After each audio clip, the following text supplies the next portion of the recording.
وہاں پہ 24 نومبر اور 26 نومبر کے درمیان اسلام آباد میں بھی ایک پرتشدد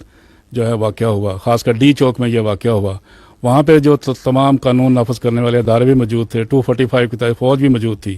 کیجولٹی کے بارے میں بہت بیانیہ چلا، ایک سیاسی جماعت نے، باہر بیٹھے لوگوں نے بھی، اندرون ملک بھی، سوشل میڈیا پر ایک بیانیہ بنایا گیا کہ وہاں پہ اتنی زیادہ کیجولٹی ہوئی، زخمی ہوئے لوگ، گرفتار ہوئے۔ ایکچوئل پوزیشن کیا تھی؟ ہاسپٹل کی جانب سے بھی جو سوشل میڈیا کو فیڈ کیا گیا وہ بھی غلط معلومات فراہم کی گئی۔ ایکچوئل پوزیشن کیا تھی؟ فوج وہاں پہ موجود تھی، وہاں پہ کیا ہوا، کتنی کیجولٹی ہے، کتنی گرفتاریاں ہیں، کتنے زخمی تھے؟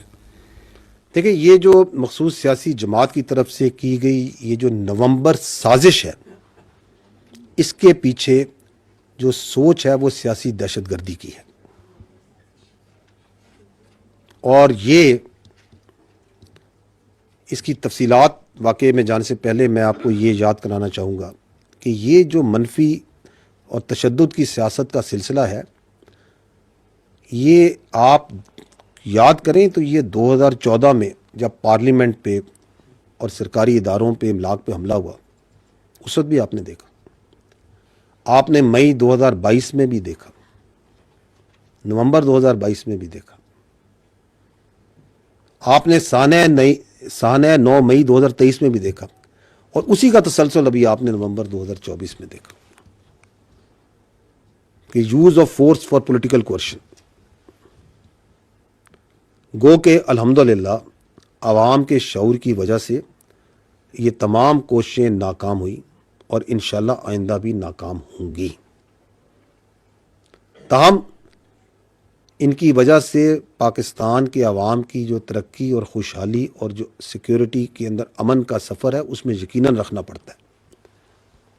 اور جو اصل عوامی مسائل ہیں ان سے توجہ ہٹتی ہے، اور اس کی اپرچونٹی کاسٹ آپ اور ہم سب دیتے ہیں۔ اس واقعے کے بارے میں 1 دسمبر کو 2024 کو وزارت داخلہ نے مفصل اعلامیہ جاری کیا تھا، جس میں انہوں نے یہ بتایا تھا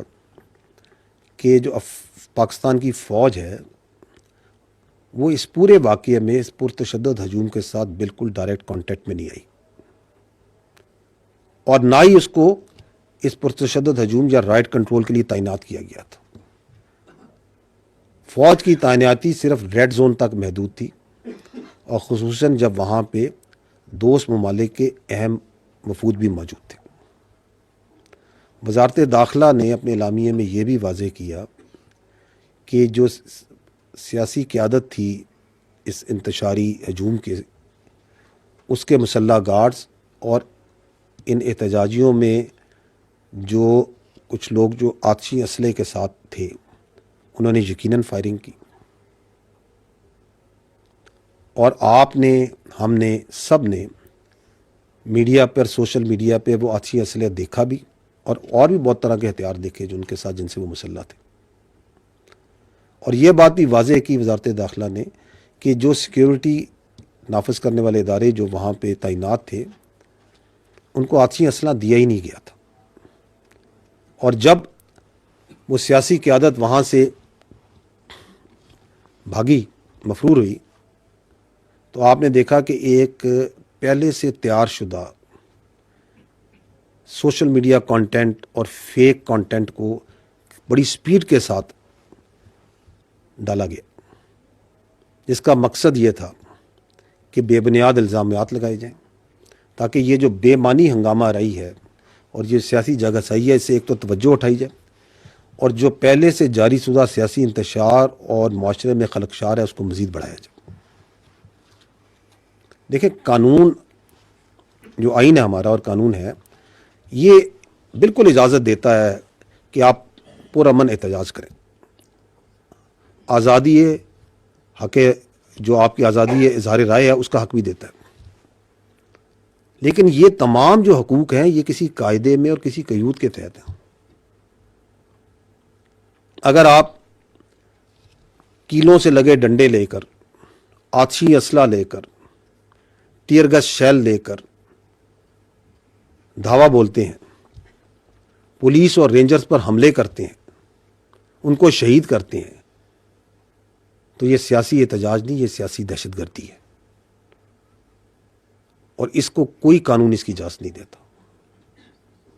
اگر ہم مسلح جتھوں کو لے کر وفاق پر حملہ آور ہو جائیں اور اس کو سیاست مان لیں تو کل کوئی بھی گروہ، کوئی دہشت گرد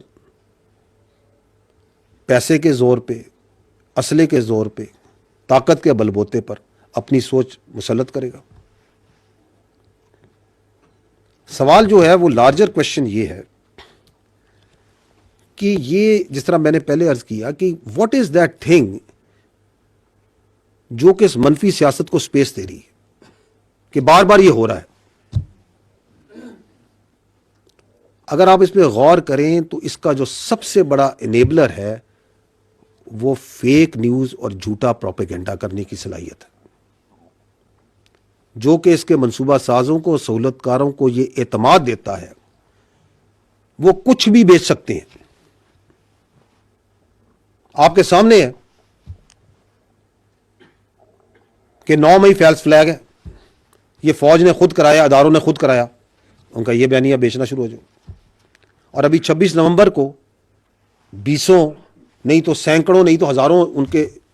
جو احتجاجی ہیں وہ شہید ہو گئے. یہ بیانیہ بناؤ اور بیچو، because they have that confidence کہ ہم کسی قسم کا جھوٹ بیچ سکتے.